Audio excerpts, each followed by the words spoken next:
Hello everybody and welcome to a video on how to basically fly the 737. This is your most basic of basic guides. This is for newcomers to the 737 that have no idea either to program the flight computer, to program a route, or just to people that may be new to flight sims. I will be using the 737 Zibo for X-Plane 11, but the LevelUp stuff will be exactly the same. Along with the PMDG for 3D. This again is just a basic simple guide video. It will be 2/3 parts. I'll keep it as short and sweet as possible, but it'll be pretty in-depth all the way from programming your flight plan all the way to landing basically. So if you do enjoy it, please let me know below, and yeah, I'll be doing a Airbus version as well, hopefully not too long in the distant future. But yeah, I hope you enjoy. Okay, so the first thing you want to do is decide, obviously, where you want to fly. Now, I use something called SimToolkit Pro, totally free, and a link will be in the description below. Now, all I do is I click on IFR Flight Planning. I'm going to fly from Atlanta to Orlando, so I'm going to put KATL and KMCO for Orlando. Now, this will give me a list of real flights that does that route, and I can select one of these and it'll autofill all this bit for me down here. But I've got my fleet, so 738, and I'm going to select Southwest, my normal call sign 236, and I'm just going to simply hit Generate Plan. Now this goes through SimBrief, as you can see here, so I'm just going to wait for this to process, and any second now. There we go. Right, so there is our route. It's as easy as that. Now, I have Navigraph integrated with SimToolkit Pro, which I'll show in a second. But if you didn't have Navigraph, it's not a problem. So here is your departure runway, 09 left, the SID, the departure, and here's the route. It's obviously quite a short route. And then here is our star, and it's saying 18 right. So if it's saying 18 right, this obviously can change if you're doing a longer flight for winds, etc. If you're doing like a 6-7 hour flight, winds can change, so it's always worth checking that as well. And I will show you in a second in flight tools how you can check the winds.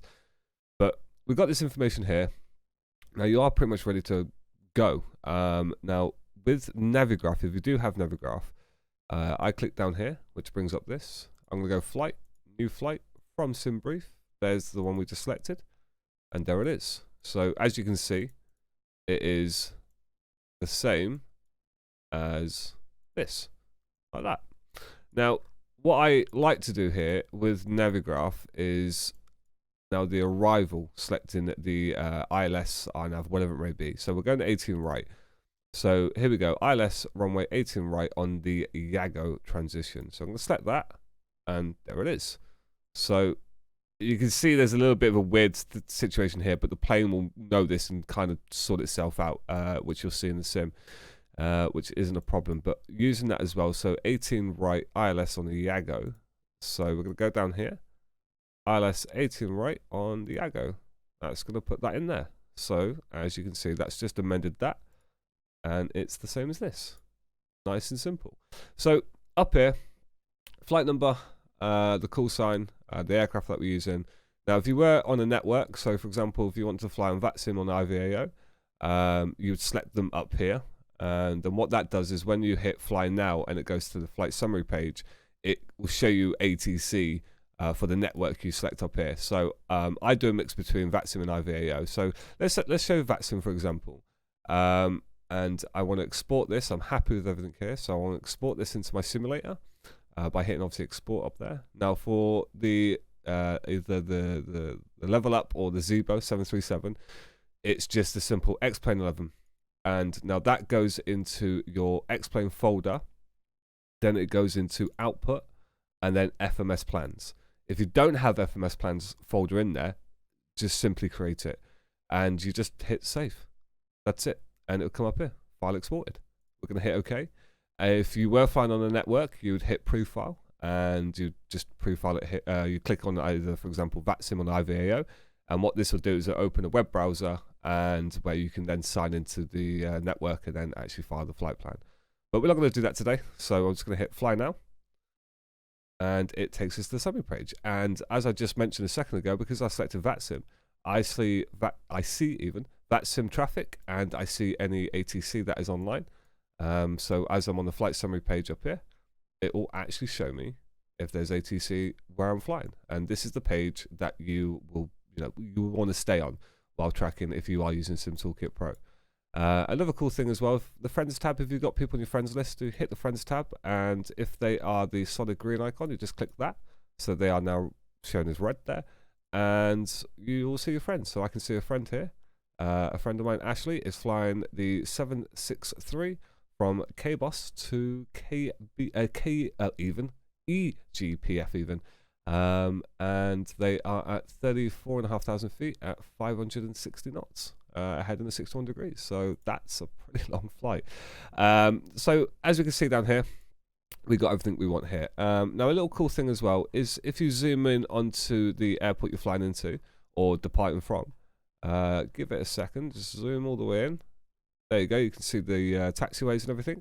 And at the bottom here, you can actually see what way the wind's blowing. Now this is saying the wind's actually blowing downwards at 4 knots. Which means we'll have a tailwind. So this is a good example, actually.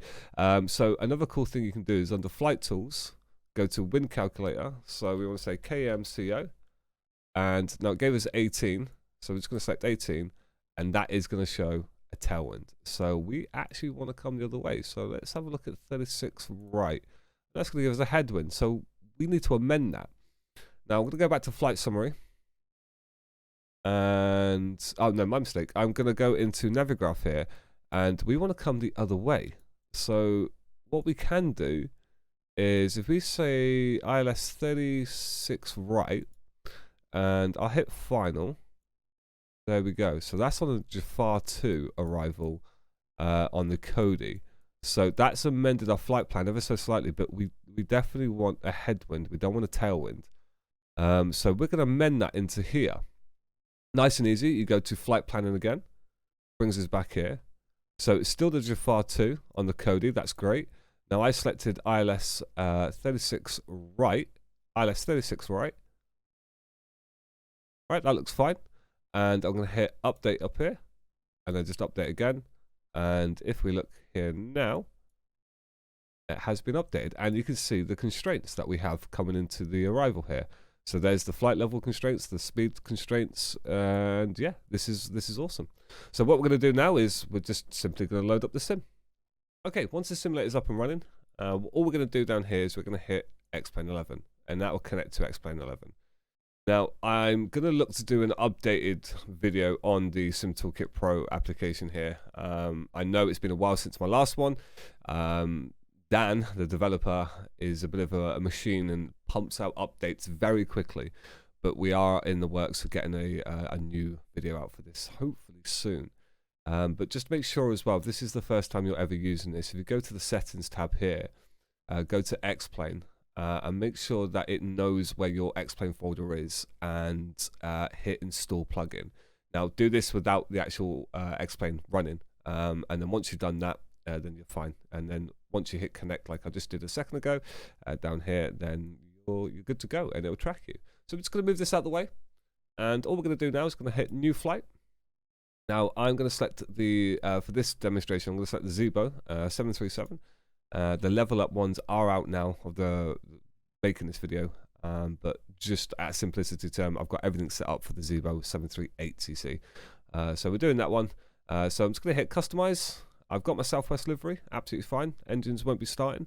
You don't need to do anything with the fuel to weight, so you can completely ignore that. Now what we're going to do is we're going to go KETL, Jacksonville. We're going to hit customize. Now we are taking off on 09 left, as we saw from the flight plan. Now if you want to actually park somewhere where Southwest would park, go for it. Not the end of the world. But me being a lazy git that I am, I'm going to pick the one closest to the runway that I'm departing. So I'm going to hit gate Tango 2 here. We're going to hit confirm. Now I'm using something called Xenviro, so my weather stays on clear. Now if you're using active sky, then what you'd do is you'd hit customize. You'd hit then custom from custom meta, and then you'd select the meta file that would be generated through active sky. But well, I'm just using X enviro, so I just need it on clear. The weather, not the weather, the time. So we're going to track real time here. So it's 20 minutes, well, 90 minutes past 11 in the morning. For the friends in the States. Actually, that's wrong because it is daylight savings change. So we are going to do that, and that's fine. Right, so anyway, that's all set. So I'm going to hit real time here, and we're going to hit simply start flight. Just a little side note, if it takes anywhere between 10 minutes to 10 business days to load X-Plane, do not worry, that is totally normal. Okay, so you're in the sim. Everything's loaded and connected using SimToolkit Pro as well if you want to track. Now just a quick little handy tip. If you're in the cockpit and you want to set up some views, use the arrow keys to move around, the comma and full stop key to move back and forth, and once you're in a position you're happy with, you simply press Control and a numpad number. So for example, numpad 0 on its own is this. It is 1, 2, 3, and then 4, 5, and 6 are my wing views. And like I said, you just simply move around using the arrow keys, the full stop and comma key. And once you've found a position you're happy with, you simply hold Control and the numpad key button. And then once you want to go back to a view, for example, if I want to go back to the cockpit view, I literally press 0 on my numpad and that takes me straight back here. So let's set up the aircraft. Now, if this is the first time you're loading the Zibo or the LevelUp, for example, what you want to do is in the tablet here, you just want to go into the right option here, config, and just go through this. Take your time. This is where you'd set up from pounds to kilos, what variant you want, the hardware, the effects, etc. Once you're happy, you simply go to save and load and hit save. Simple as that. Now, I have my Zibo set in turnaround config, so there's a few things that we do need to do here. So these two need to come up, the fuel pumps need to come off, and that's pretty much it, to be fair, to start with. If you want to get the lights on, here's the panel for the top, and down here behind the yoke is the main panel lights, and the same for the co-pilots on their side. And then on down here is the center pedestal lights. So it's all nicely lit up. Now what we want to do is, the first thing we want to do is we want to put our fuel and payload in. So this is where SimToolkit Pro comes in handy. So let's just bring this back down here. Now, if you go to load sheet, you get your load sheet here, but you hit pop out, and what we can do now is we can hide that or minimize it, and you have this load sheet, which is super handy. If you've got it in kilos, it will convert it to pounds as well. If the aircraft you are flying only has pounds, but you know, you can do it in kilos, but you can see what it is in pounds as well. So what we're going to do is we're going to go to fuel, weight and balance. We're going to go to payload. We're going to find our fuel, click on that. Now our fuel here is going to be block fuel 6292. So I'm just going to round that up to 6,300. So 6,300 kilograms. Enter. There's our fuel. And our payload is just up here. So 15,342. Payload. Down here, total payload 15,342. Enter. That's it. We now have our weights in. Now you can hit start flight leg here, and you'll hear people getting on board. Now we're going to keep this this little tab up open already. Now what I am going to do, just for noise wise, I'm just going to close the door. There we go. And let's go down to the FMS. Now this scares people, but once you've done it a few times, honestly, you've done it 1,000 times. So we're just going to click on to FMC, and we're going to hit pause in it. Now how this works is it goes basically, once you've done one page, you hit the bottom right one here, and it basically goes onto the second page. It's so nice and simple, and you follow all the way through. So pause in it, so position initialization. Now this is where we are, so airport. So we are at KATL. Now I don't need to put gate in, I never do.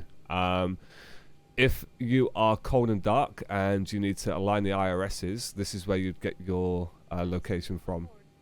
So you get your location from up here. So up here, all the way, this is where your IRSs are. Alright, so this is where you put them into nav mode. But we're in a turnaround state, so they're already on. We're going to go to route. Now, we saved the flight plan. So this is where you put your company route in. So how it says is your departure and arrival airport. So oh, it's already there, my mistake. If it wasn't already there, then you just put in KATL for this example, but it's already there. And then we're going to KMCO. We're going to put that into co-route. And that's it. So we're going to hit activate, execute. And as you just saw, our route just populated there. So that's our route in. So we'll get back to that in a second. So we're going to go performance. And all you're going to do is you're going to click on 0 fuel weight. And that will autofill from the payload you just put in on the tablet a second ago. So our reserve fuel is going to be 1. So 1. In that goes. Cost index is going to be 5. So 5. We're going up to 35,000 feet. So let's just move that. So 350. That goes up here. And there we go. If you want to put the course and wind at your cruise, what you do is you go on to SimToolkit Pro again. Close that. You're going to go to OFP. And it's right here. Average winds. If you want to put that in, it's not necessary for just a simple flight. But if you want to get a bit more realistic, so to speak, then yes, by all means put this in. So 247 for 84. So let's just move that out the way. So 247 and it was for 84. And we're going to put that into here. There we go. So we're going to execute that. Transition altitude is 18,000 feet, and what that means is when we go from the basically switch to standard pressure from the altimeter. America uses altimeter. Pretty much the rest of the world uses QNH. But in America we use an altimeter, and I'll show you how to get that in a second as well.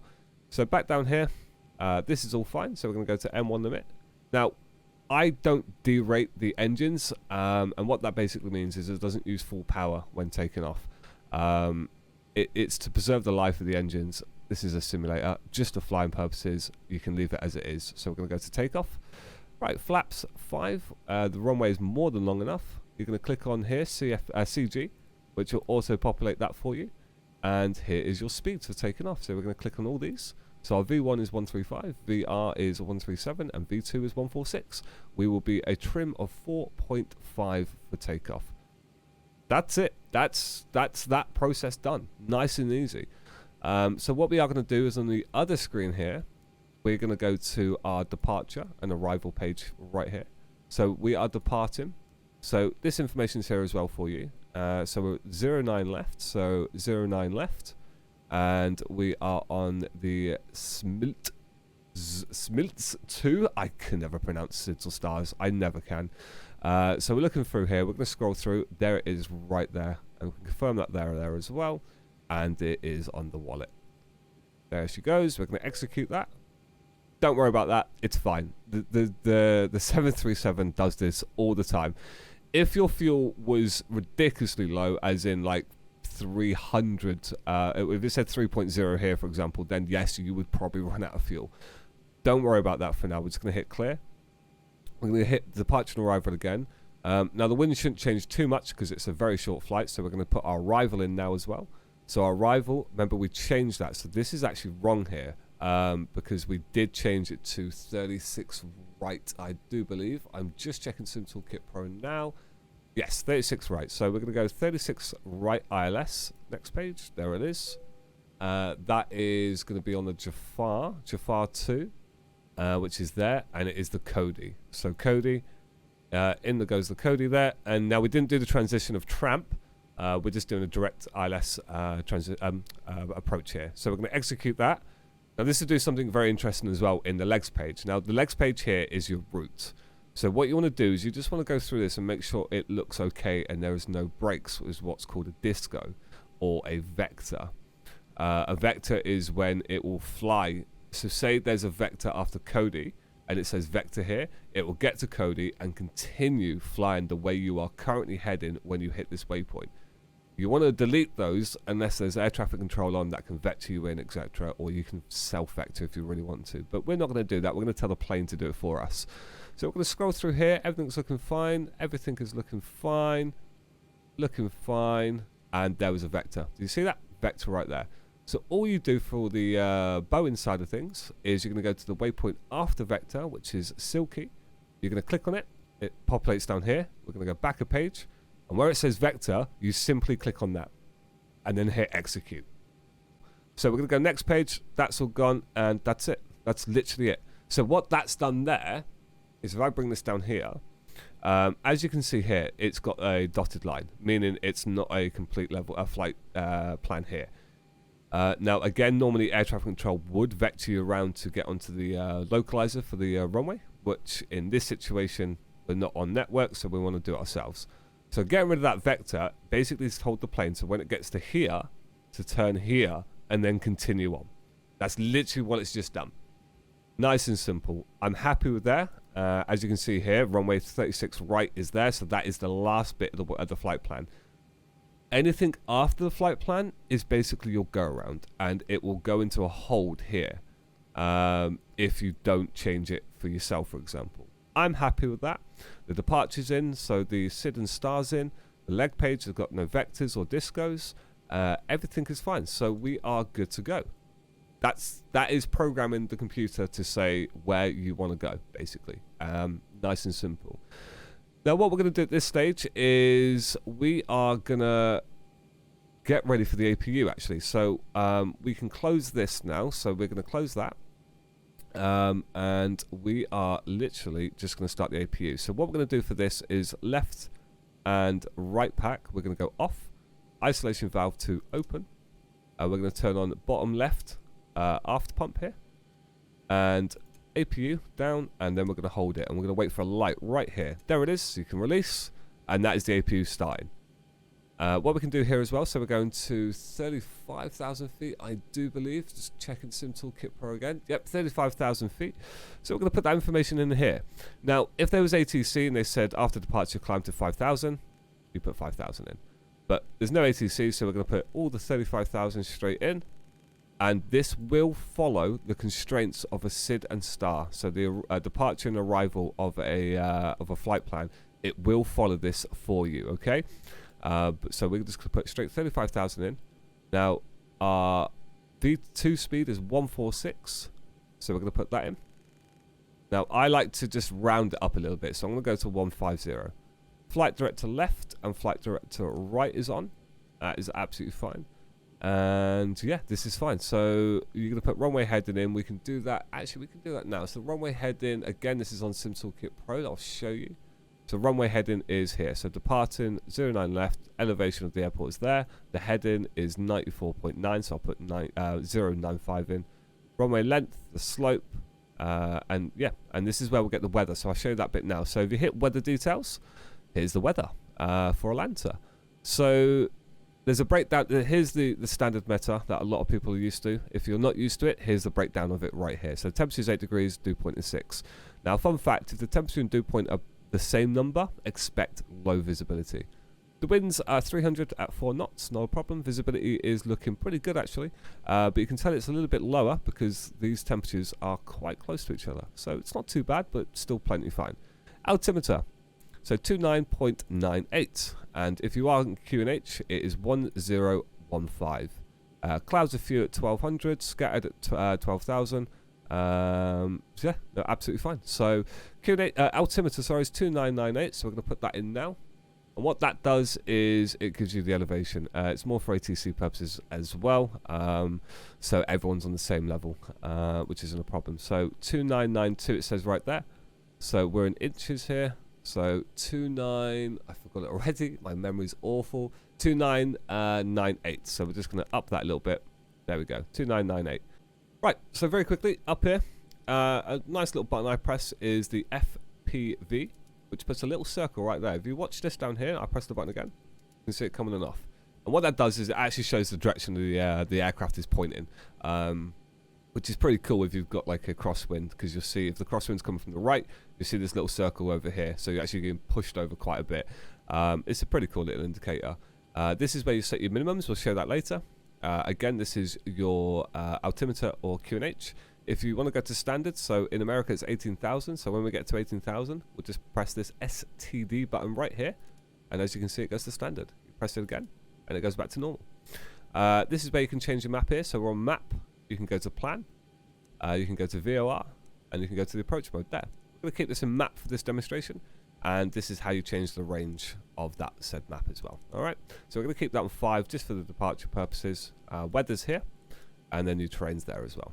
All right. So that won't work while on the ground. No, it won't. That's fine because we don't want to give this guy a ton of radiation. On top of that, it looks like he's already got some. Anyway, if you need to set a squawk if you're online, here's your squawk. So you can change the numbers right here.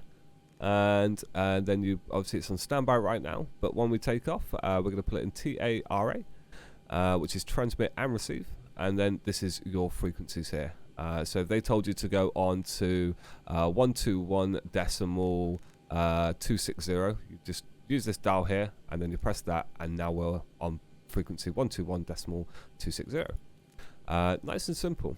So APU should be up and running, which it is, and you can tell that by this blue indicated light right here, because right now we're on ground power. So what we're going to do is the generators, so we're going to go APU generators, which is the 2 inner ones here. We're going to pull down and pull down. Ground power is now off, not a problem, so we're going to say battery up here, and we're just going to go to generator. This actually has no simulated value that I'm aware of. It does show up here, so if I go APU, we can actually see the currents coming through and everything. But we're just going to go to gen here, and what we're going to do is the APU bleed can come on, and as you can see, we are getting bleed air come through to start the engines. Fantastic. One thing you need to do up here as well is this is your cruise altitude for the pressurization of the cabin. So we're going up to 35,000, so we'll put that in. That is the landing altitude. Now, you'd normally set this to the altitude of your departing airport, just in case you need to come back.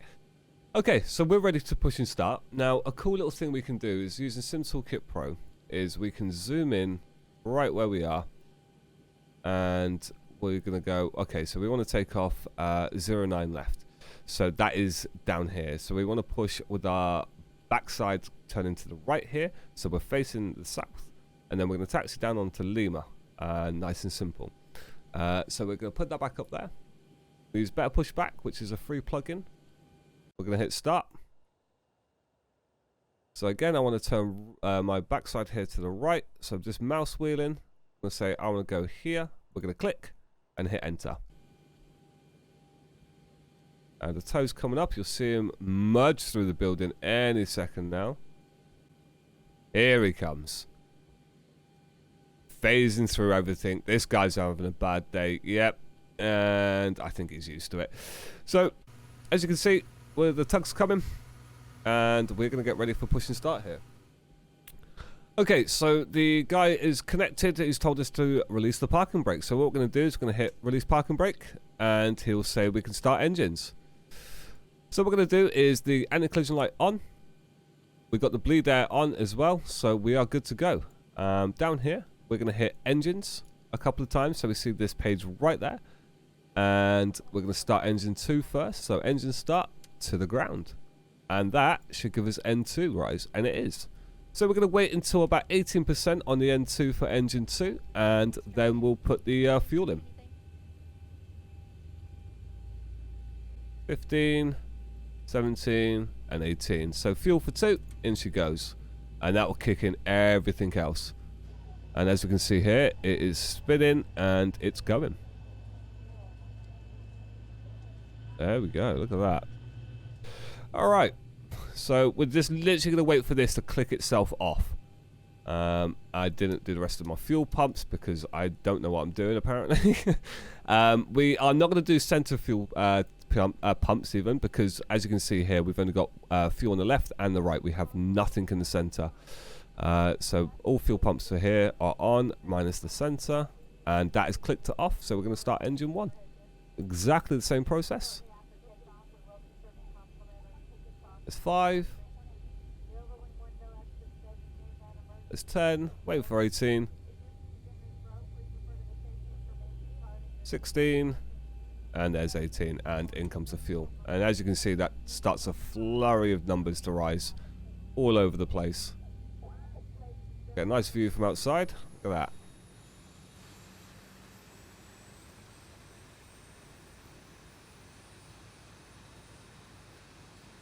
Here we go.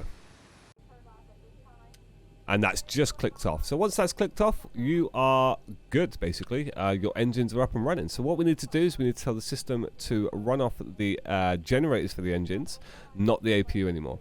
So the same process for the APU, but this time generator 1 and 2. 1 and 2. Oh, he's just finished and he's asked me to set parking brake, so parking brake is on. And we're going to work our way down here. So I'm happy with everything here. This is all fine. Your dampener is on as well. This is all good. Fuel pumps are on. Coming up here. This is fine. This is fine. Generators 1 and 2 are on. Working our way down here. This is fine. This is fine. Smoking sign and fasten seatbelt to auto. That is fine. Probe heats can come on now. Don't need any NTIs today. It should be fine. So we're happy with the push. Electrics 1 and 2 for on. This is all good. This is fine. Now left and right back to auto, and isolation valve back to auto as well. APU bleed can come off. This is all good, and we can now turn off the APU. So we are completely running on the engines.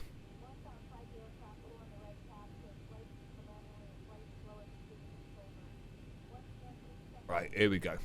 So he just told me that he has disconnected, and off he goes. So we're going to go down here and we're going to go flaps 5. So that's what we selected before, remember? So there's 1, 2 and 5. Flaps 5, and you can see them coming down. There they go. You can hear the safety announcement being given out as well to the victims on the back. And if you remember down here, trim is 4.5. So we're just going to set the trim to 4.5. About there.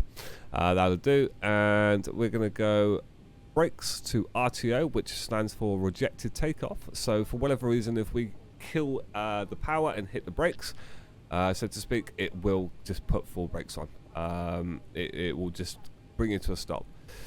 Now what we're going to do is we're going to hit engine. So this center screen here is blank, and we've got the information here. Right. So what we're going to do is we're going to hit VNav and LNav, and that will arm those for us. And when we get in the air, we are literally going to hit Command A to engage the autopilot. It's simple as that. Auto throttle can come on now as well. So auto throttle, VNav and LNav. Nice and simple, and that will follow the route. That's all fine. So flaps are done. The trim is set. What we do need to check, if you want to as well, is you go to System. This brings up this page. So on your stick, we're going to go full left, full right, full aft, full forward, and then the rudder, full left, and then full right. There we go. And again, you just hit systems, and that will clear that for you. So we are pretty much ready to push here. So I'm going to put my transponder on now to TARA. We're going to go, taxi lights can come on as well. And yeah, let's taxi out to the runway. So parking brake is coming off, and we're going to apply some power. At this point of the video, we are going to cut it there. We will continue in part 2. It will be uploaded straight off the bat, ready for you guys to watch straight away. I just want to try and not put these to 1+ hour videos. 30-minute chunks is the idea. We'll carry on exactly where we left off.